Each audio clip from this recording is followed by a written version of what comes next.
Yang Google kembangkan itu misalnya ya, kalau Anda ngomong seperti sekarang saya ngomong sekarang ini, itu ada yang bisa keluar langsung teksnya berbahasa Indonesia. Itu contoh IoT. Ya. Kemudian kita bisa mengatur TV kita dari tempat lain, itu juga IoT. Ya. Nah, untuk IoT itu memang tadi memerlukan kombinasi dari ini tadi. Ya, ada namanya sensor networks gitu ya. Ada lagi cloud computing. Ada lagi teknologi komunikasi jaringan gitu ya. Sehingga memang IoT ini untuk dapat dikembangkan itu harus terhubung di dalam jaringan komputer. Ya. Kalau nggak ada itu tidak bisa. Jadi penerapannya disampaikan oleh Mbak Salva tadi tepat sekali ya. Matiin lampu, kemudian mungkin juga ada sensor-sensor terkait dengan gerakan, ada lampu yang kita bisa kendalikan dari jarak jauh berdasarkan sensor tertentu misalnya ya.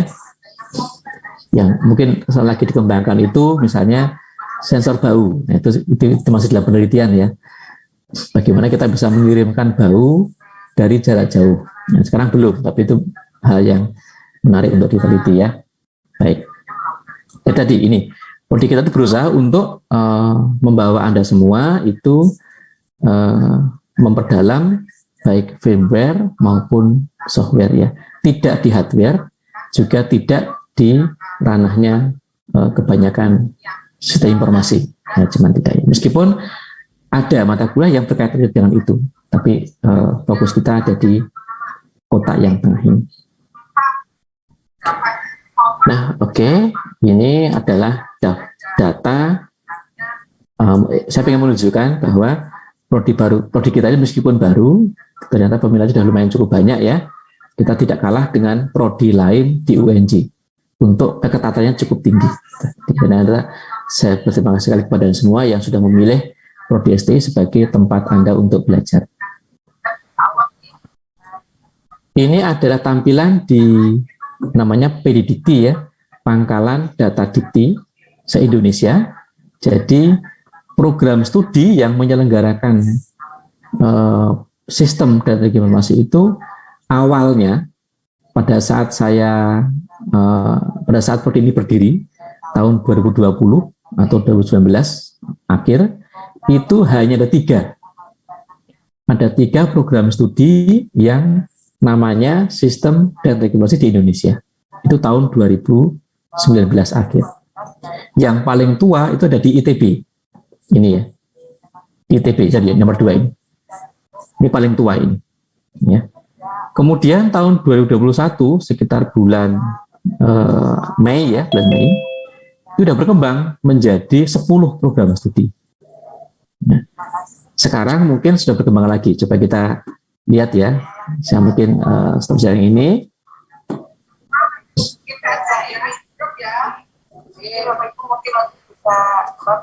Oke, saya coba untuk share screen.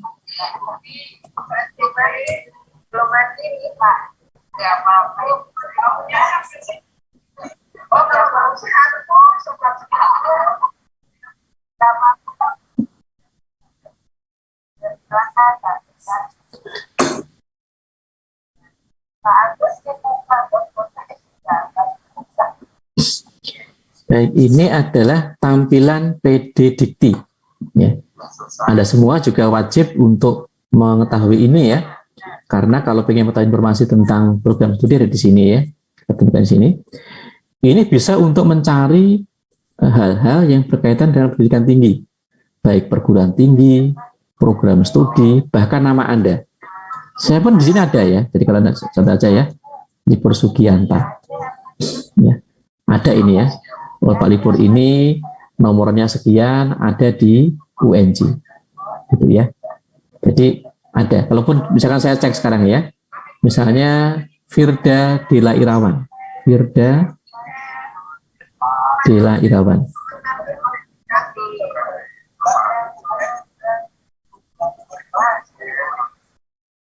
Nah, ini banyak ya, Firda Dela Irawan. Nah, ada ini ya, bawah ini ya, UNJ, Prodi STI. Nah, bagi Anda juga harus ngecek di sini, ya. Kalau misalnya namanya belum ada, silakan tadi lapor ke saya atau lapor ke Pak Abdullah untuk diperbaiki, ya. Kalau prodi yang tadi saya maksud, sistem dan teknologi informasi. Cek ya. Oke, kita lihat di sini ya, kita cari ya. Kita lihat ini. Ini perguruan tingginya, ini program studinya. Nah, ini sudah ada beberapa ya. Ada 1, hitung ya, 2, 3, 4, 5, 6, 7, 8, banyak ini ya. Ini program studi yang menyelenggarakan prodi ini. Jadi ini prodi yang baru, tapi sudah ramai yang menyelenggarakan ya. Jadi ini nama alamatnya di sini. Saya share kepada Anda semua ya di chatnya Zoom. Jadi ini hal yang penting Anda untuk simpan ya sebagai data perguruan tinggi.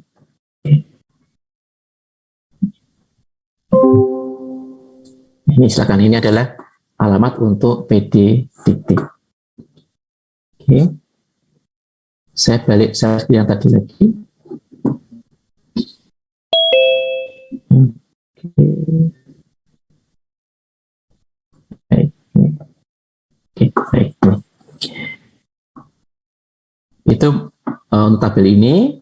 Berikutnya adalah tentang program studi lain di luar UNJ ya. Ada yang dari luar negeri ya. Kita sempat lihat bahwa ada di Jerman gitu ya.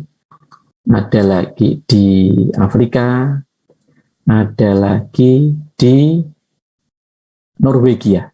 Ini program studi sejenis yang diselenggarakan di luar negeri ya. Oke. Kemudian halaman berikutnya ini menampilkan tentang kebutuhan dari lulusan perguruan tinggi bidang komputer yang kira-kira itu memiliki potensi yang besar di masa depan. Ada tiga kelompok ya. Ada cloud computing, ini yang paling besar dari penelitiannya dari Biro SDM di Menkominfo ya. Ada security 17%, dan jaringan itu 15%. Ini adalah bidang-bidang ilmu yang potensinya besar menurut penelitian ini. Kemudian ada lagi juga pemetaan oleh penelitian lain, Pak Eko Kabudiarjo. Beliau adalah guru besar dari ilmu komputer di UI. Ya. Itu beliau menyampaikan bahwa ada beberapa pemanfaatan TI itu yang cukup besar, yaitu pengembang produk, ya, itu ada 28% ya, dan penyedia jasa di dua tempat itu ya 6,33%. Kemudian mungkin Anda ada bisa lengkapnya ya, saya hanya memberikan highlight saja ya. Kemudian untuk bidang kategori penyedia jasa itu yang paling banyak itu adanya di misalnya di pendidikan gitu ya. Yang lainnya itu kecil-kecil ya. Misalnya ada di pengolahan, di perdagangan pusat dan eceran, reparasi dan sebagainya ya. Nah yang belum banyak dikembangkan di program studi itu adalah kalau menurut Pak Eko itu adalah yang kompetensi multimedia. Ya. Kemudian ada lagi dari pendidikan. Jadi sebagian besar lulusan tenaga kerja yang ada di bidang komputer ini masih didominasi oleh lulusannya adalah di diploma 3. Ya. Kalau untuk yang sarjana itu masih belum banyak, bervariasi ya. Nah, ini Anda punya kesempatan ini untuk bisa ambil bagian di dalam nanti persaingan untuk di bidang pekerjaan. Yang saya berikan tanda warna hitam ini itu yang kira-kira potensinya ke depan itu semakin besar. Ada jaringan, ada data center ya, ada cloud, ini sama dengan yang sebelumnya mirip ya, ada mobile technology, itu bidang yang kira-kira potensinya besar. Jadi beberapa penelitian itu memberikan hasil yang kurang lebih itu mirip ya. Nah, dari berbagai macam kajian tadi, kalau kita berikan kesimpulan atau kesamaan ya, jadi cloud computing, kemudian security, kemudian jaringan, dan yang lain juga, ada data center, mobile technology, ya, itu merupakan bidang-bidang yang kurang lebih itu potensinya menjanjikan di masa depannya. Nah, dari kajian tersebut, maka program studi itu merumuskan kira-kira profil apa saja yang memang di masa depan akan dibutuhkan dan program studi ini bisa atau punya kompetensi untuk menjalankan pendidikannya. Ini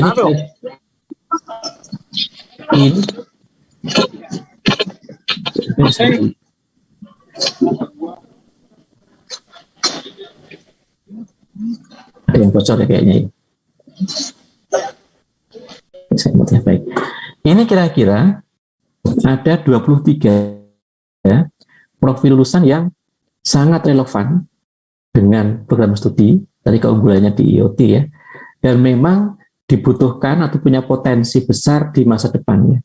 Ada IoT Solution Architect, ada Embedded System Engineer, ada Cloud Architect, ada lagi di sini Data Scientist, Database Spesialis, ada Data Engineer, ada Data Analyst, ada Business Analyst, ada System Analyst ya.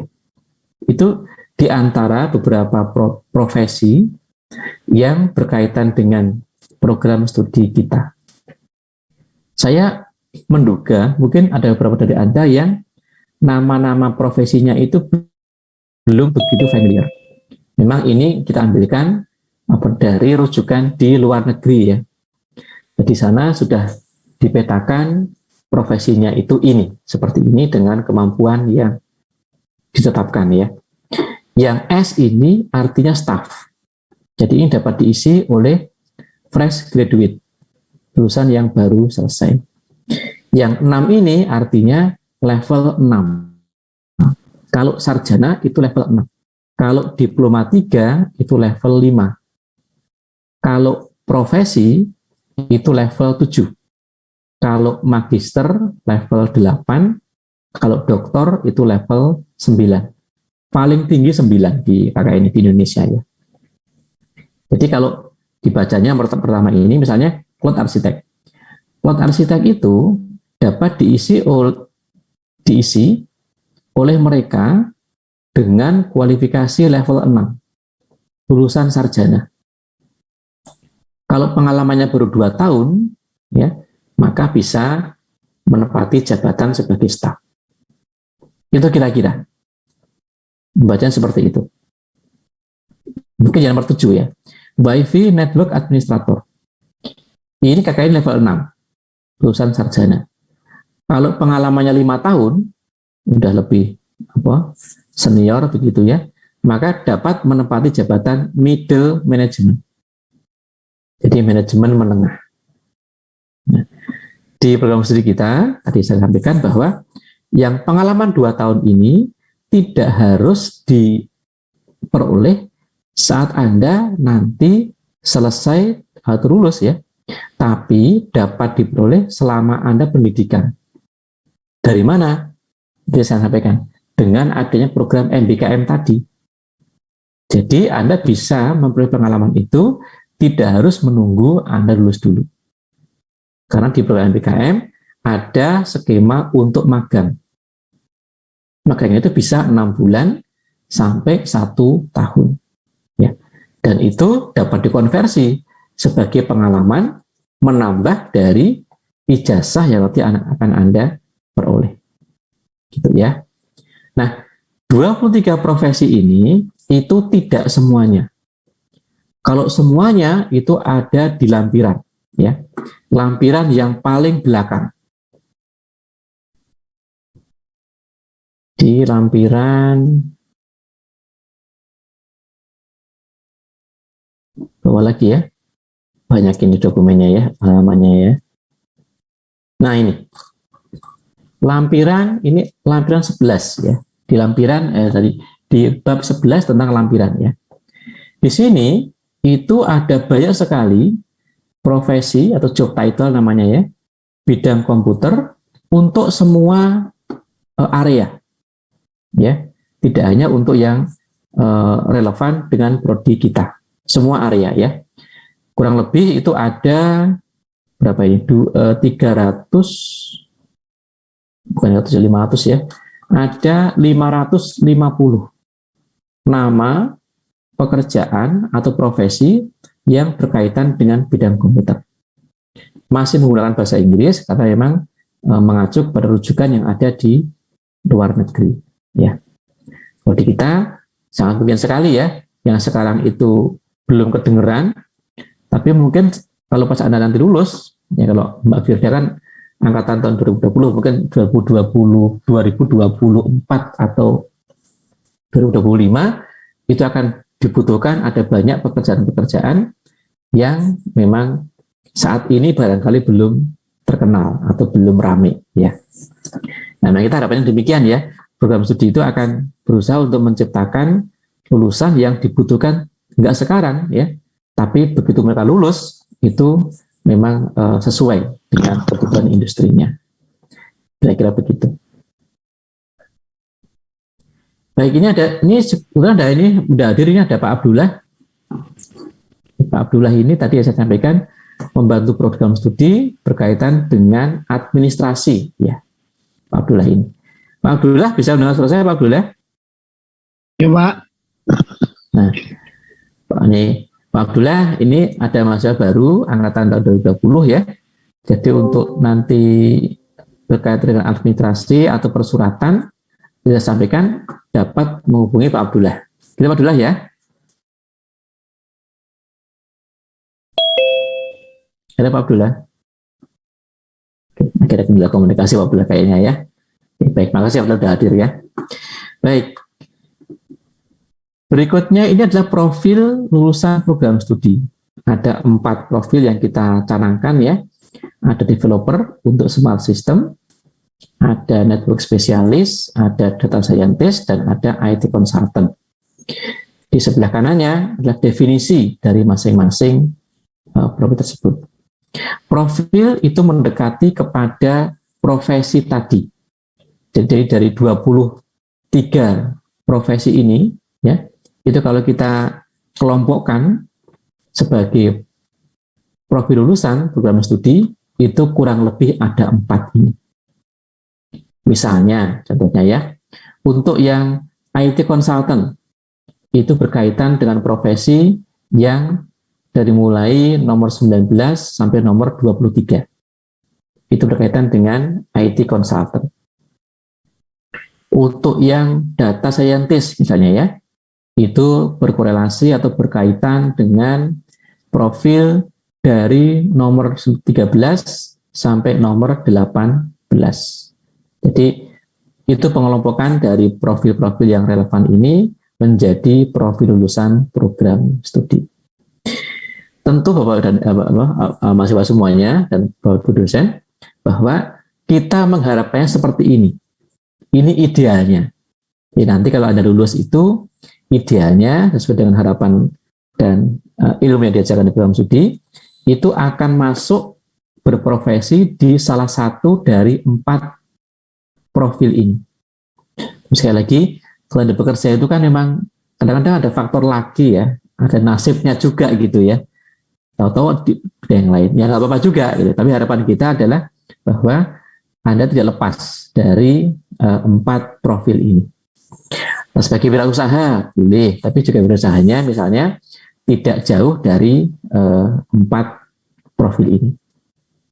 Mau bekerja di industri juga boleh ya, tapi juga tidak jauh dari 4 profil ini. Begitu.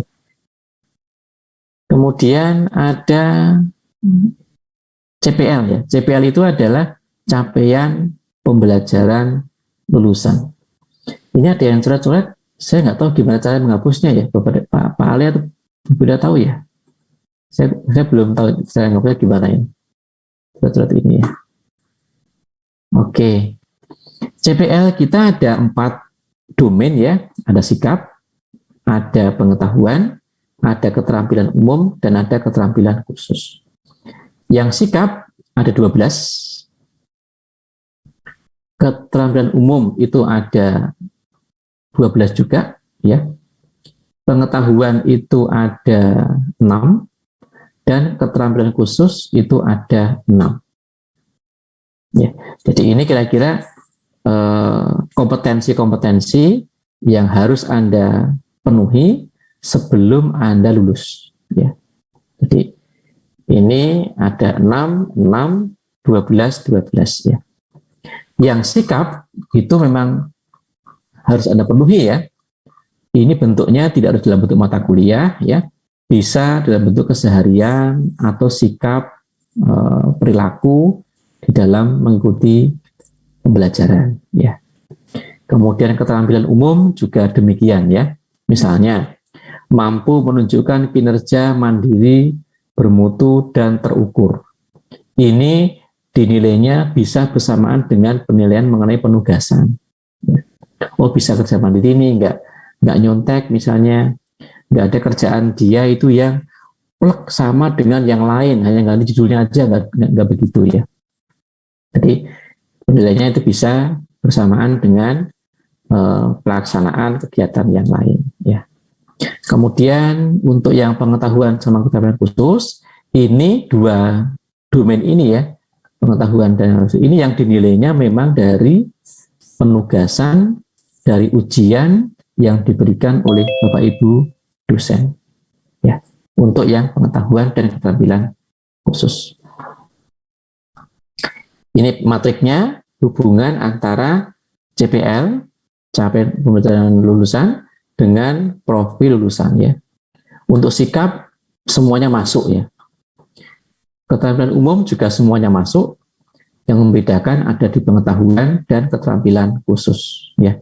Sesuai dengan profilnya ya. Kalau untuk yang pengetahuan yang pertama ini memang tepat sesuai dengan profil yang pertama. Smart developer ya. Untuk yang pengetahuan yang kedua tepat untuk profil yang kedua, yaitu network spesialis ya. Untuk yang profil yang ketiga tepat untuk yang pengetahuan yang ketiga, yaitu tentang data scientist dan seterusnya ya. Untuk profil pengetahuan yang kelima dan keenam itu wajib dimiliki oleh setiap profil. Ini berkaitan dengan pemrograman gitu ya. Kemudian berkaitan dengan pemodelan ya. Dua ini harus dikuasai oleh setiap profil tersebut. Nah, tentang profil ini mahasiswa nanti boleh pada saatnya ya, misalnya untuk penelitian atau skripsinya itu fokus ke salah satu. Jadi kalau mahasiswa itu misalnya ingin mendalami tentang jaringan, maka bisa mengambil profil yang ini.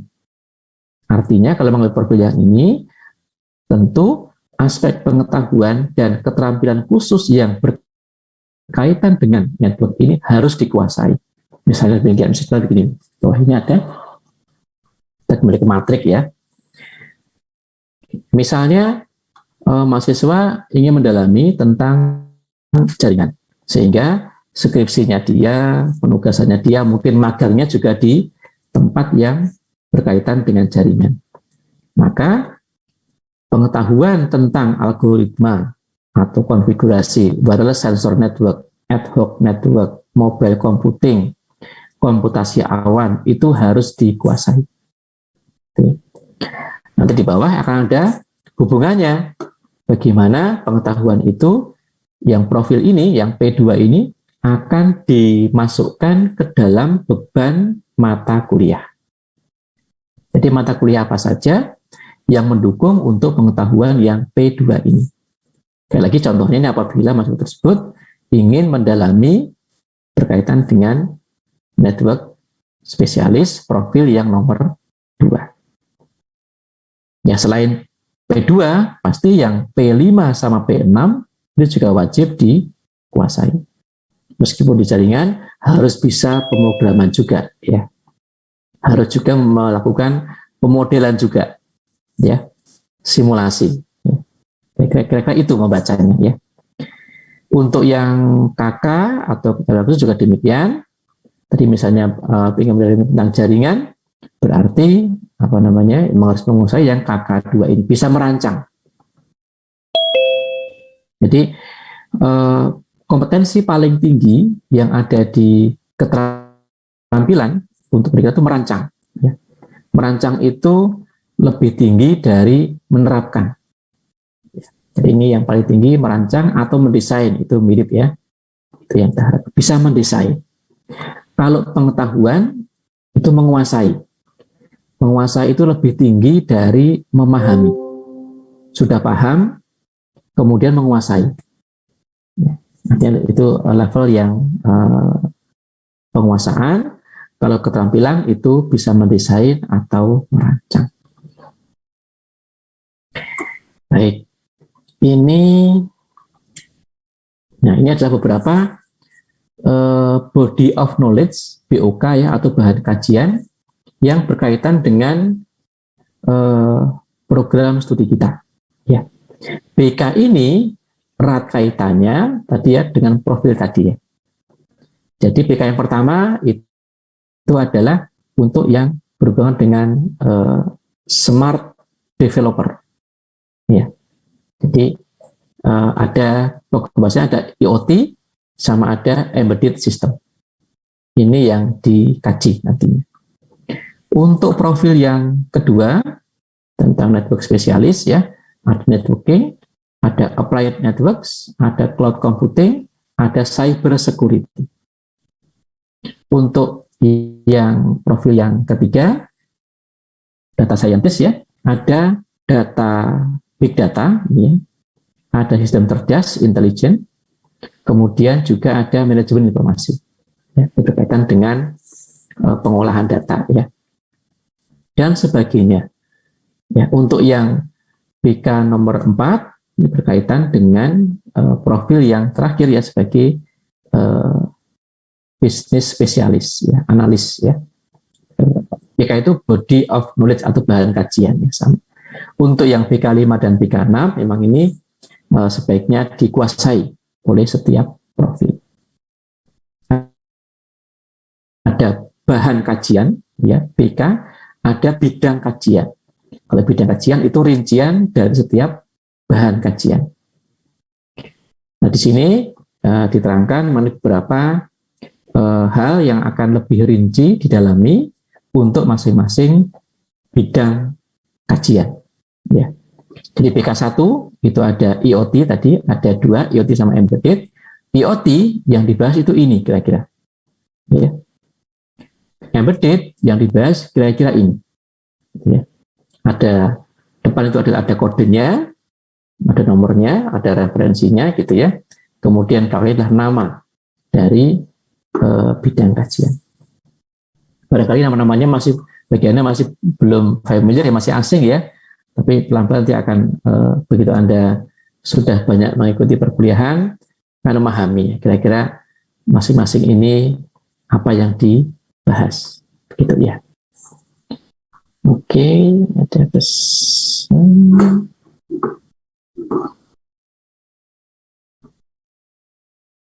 Ini ada pertanyaan dari Pak Abdullah ya. Oke, Pak Abdullah mungkin kalau hadir, Pak Abdullah sebagai dosen saja Pak Abdullah ya. Jadi milihnya sebagai dosen saja. Terima kasih Pak Abdullah ya. Baik, ini sama ya. Nanti akan saya lengkapi lagi di belakang ini untuk yang kedalamannya. Tapi tadi sudah tidak melihat kalau pengetahuan itu adalah penguasaan lebih tinggi dari memahami. Kalau untuk keterampilan itu mendesain atau merancang. Nanti saya lengkapi untuk kolom ini. Kemudian yang tunjangan berikutnya lagi adalah tentang ini tidak ada, saya lewati aja ini Bapak dan Ibu semuanya ya, mata kuliah kita. Nah, ini adalah kurikulum yang baru. Kalau untuk kurikulum yang angkatan tahun 2020, maka akan ada masa transisi ya Mbak Firda ya. Jadi sudah saya berikan kemarin.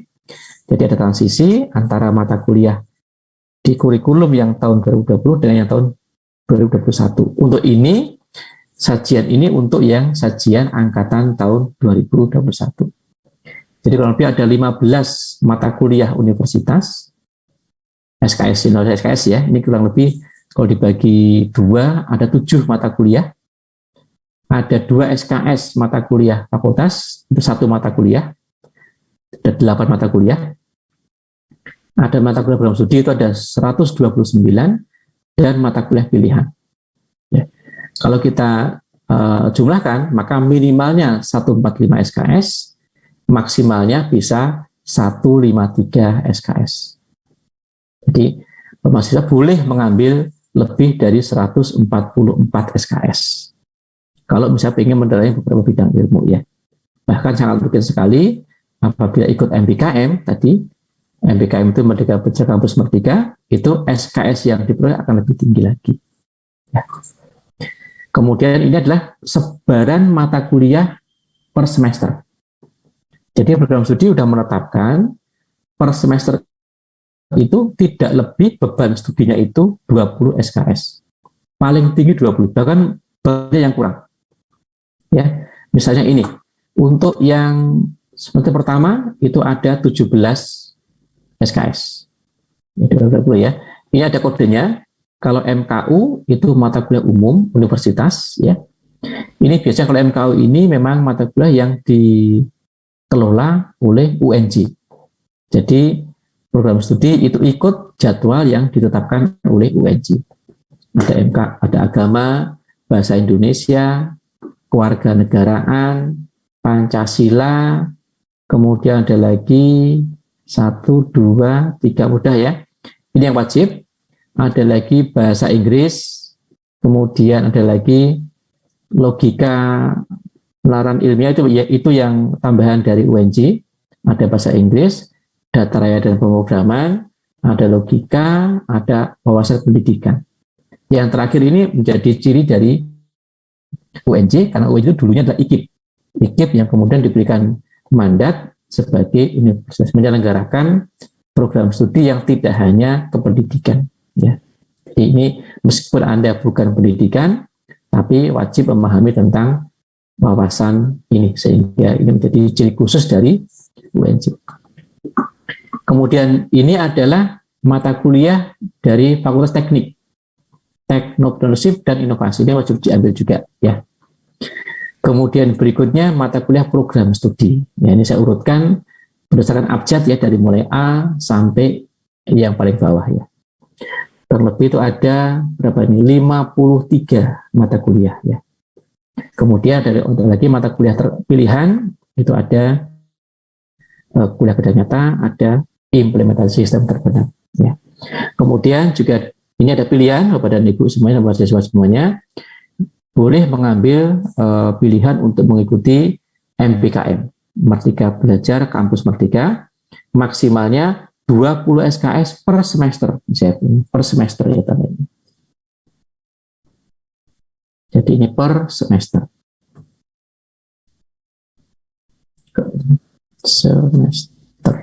Per semester ya maksimalnya ya. Jadi MBKM ini maksimal dapat diambil 3 semester. Ya. 1 semester di program studi lain di UNJ, 2 semester bisa di industri atau di program studi lain di luar UNJ. Ini adalah pohon mata kuliah, ada yang menamakan demikian ya, atau peta mata kuliah ya, dari mulai mata kuliah yang awal hingga mata kuliah yang akhir. Yang sebelah kanan ini adalah mata kuliah pada semester 1. Kalau Anda melihat ada, saya gedein ya, seperti ini, ada misalnya tulisannya ada dasar sistem dan TI, itu nama mata kuliahnya. Kemudian ada kotak siku 1, itu artinya mata kuliah ini ada di semester 1. Gitu ya. Jadi misalkan yang lain juga ini, misalnya dasar pemrograman. Itu nama mata kuliahnya. Kemudian ada kotak siku 2. Artinya mata kuliah ini diambil di semester kedua. Dan seterusnya, ada yang ketiga, dari ketiga ini ada yang keempat, gitu ya. Ada yang semester kelima, kemudian semester ke-7, begitu ya. Nah, yang biru sebelah kanan, yang ini ya, ini adalah mata kuliah pada semester akhir. Jadi, mata kuliah yang menuju ke CPL Prodi ini, yaitu mata kuliah proyek AI, Artificial Intelligence, proyek kecerdasan buatan. Ada proyek jaringan komputer, ada proyek data dan analisis, ada proyek-proyek dan sebagainya itu ya. Ini mata kuliah tingkat akhir. Ya. Dari mata kuliah ini, maka Anda akan menyusun skripsi. Skripsi yang akan digunakan sebagai syarat untuk lulus. Jadi skripsi itu sebaiknya fokus kepada salah satu dari 4 profil tadi. Apakah sebagai smart developer, sebagai network spesialis, data scientist, atau sebagai business analyst. Ya. Dan ini dapat Anda perhatikan bahwa meskipun mata kuliah ini ada panahnya seperti ini ya, tapi tidak selalu bahwa mata kuliah yang menjadi panah tujuan itu memerlukan prasyarat mata kuliah sebelumnya, tidak selalu. Ya. Karena prodi kita ini menganut sistem SKS, ya, kredit ya, jadi Anda boleh mengambil sekaligus. Misalnya, seperti ini misalnya ya, contohnya gini. Arsitektur komunikasi data dan paradigma sistem itu diselenggarakan rencana kita ya, itu di program di semester yang berbeda. Untuk arsitektur komunikasi di semester pertama, paradigma semester kedua. Ya, sebenarnya Anda boleh mengambil mata kuliah ini bersamaan, tetapi di program studi itu memberikan ketentuan bahwa untuk semester 1 dan semester 2 Anda wajib ikut yang sudah direncanakan. Baru pada semester 3 Anda boleh mengambil mata kuliah lain di samping yang wajib. Saya ulangi lagi, jadi semester 1 dan 2 Anda wajib harus ya ikut daftar mata kuliah sudah ditetapkan oleh prodi. Tapi mulai semester ketiga, Anda boleh mengambil mata kuliah lain di luar yang sudah direncanakan di semester itu. Ya. Contoh begini misalnya, saya berikan langsung ke bawah ini. Ya.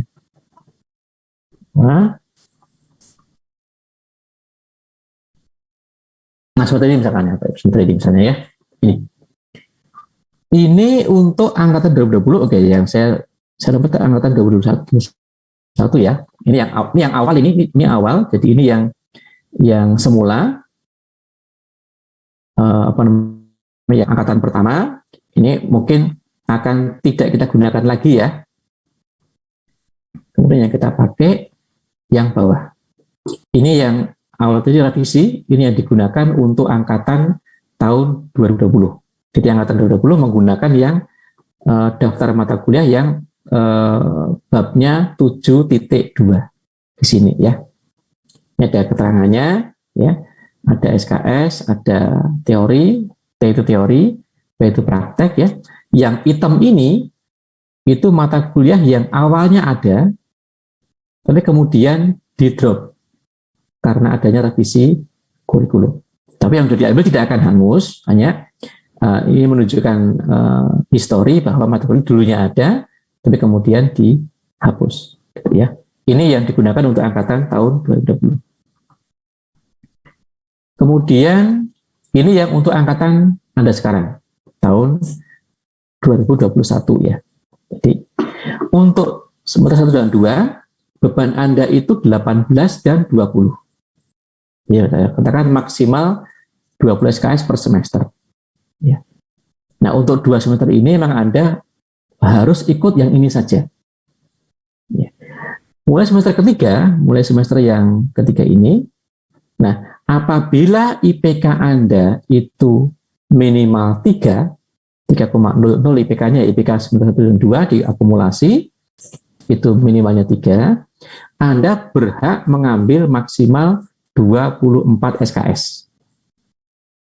Jadi kalau Anda misalnya semester ketiga ini IPK-nya 3, maka yang diambil adalah 18 ini plus lagi yang 6 SKS dari semester yang lain. Ya, dapatnya jangan semester yang nomor 5 ya, mungkin keempat. Jadi Anda bisa menabung mata kuliah, atau menabung ya, mengambil mata kuliah tambahan gitu, untuk mempercepat